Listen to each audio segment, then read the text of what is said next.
So finally back in the water after being gone all summer, and it is the start of a new school year, so kind of out here trying to see what we can find to show the students and what else is out here. So, Hope you enjoy the journey with us. yep.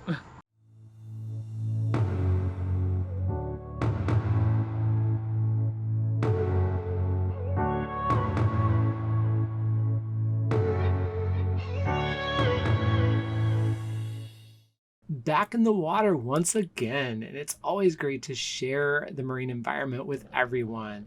This area is just sort of a rock rubble reef under a bridge. It's kind of a nice place to go find lots of little unique invertebrates and fish as well.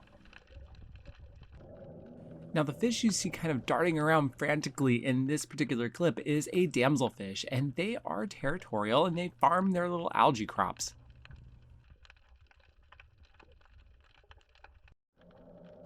Under this ledge, there's a little shrimp. It's called a coral banded shrimp, and usually I tend to find them in mated pairs, but this one seems to be solo. This little assemblage of black and white fish with horizontal bars are called high hats. When they're juveniles, they even have a higher dorsal fin. That's what gives them their name. They are part of the drum family, and you'll often find them right kind of close to the bottom around ledges. Here we pulled up an arrowhead crab, and they are quite abundant in these rocky rubble areas. And this one happens to have been missing a claw, but don't worry, it can grow it back next time it molts. Now, people often think the ocean is very quiet, but sound actually travels quite well underwater, and you can hear all the crackling and popping of various different marine life, currents, and even above ground activity in our local area.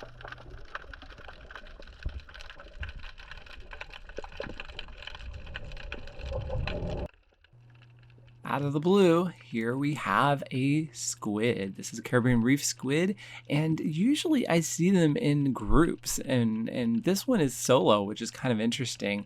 And it was sort of hanging around a little bit. It allowed me to get the camera somewhat close to it, but it definitely was somewhat cautious as well.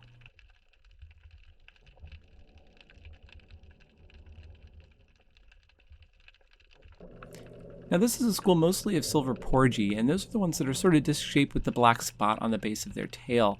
They're also joined with a couple other different species as well. You often see these sort of loose assemblages of fish. School of sort of large mohair, they're actually what I believe are Irish pompano because they have their dorsal fin is a little bit more sturdy with that spine, and they have a spine on their anal fin as well. Now it's off to the flats. Here you can see some seagrass there on the bottom. But if you look closely, you'll see all these little snails. And these are little Batellaria snails, and they're really eating off of all the detritus that falls on the bottom. So they're kind of the cleanup crew of the ocean. They're not always easy to find, but Aaron spotted a nine-armed star, but not just one. We found two. And these are really cool sea stars. Their tube feet are pointed, and they're really good at just burying under the sand really fast.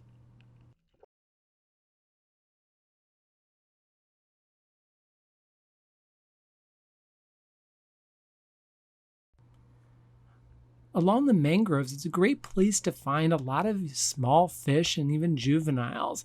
All these prop and drop roots that come off the red mangroves help provide a lot of structure for marine life to hide in.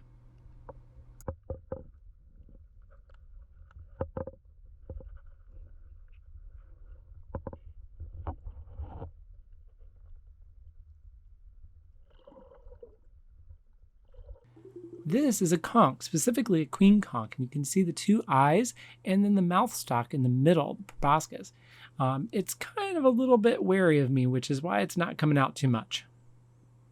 And up on the rocks, there's some orange claw hermits that are grazing on some of the algae and some of the little invertebrates. Above the water, you can definitely see the extent of the drop and prop root structure of the red mangroves. But if you look a little closer, I found some mangrove snails, also called mangrove periwinkles. These little snails essentially consume lichen and algae and such on the mangrove prop roots.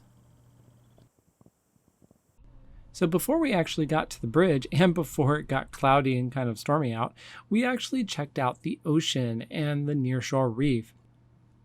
Unlike the bridge, the rock structures you see here are actually part of the limestone formation, and that becomes exposed as sand moves around and shifts.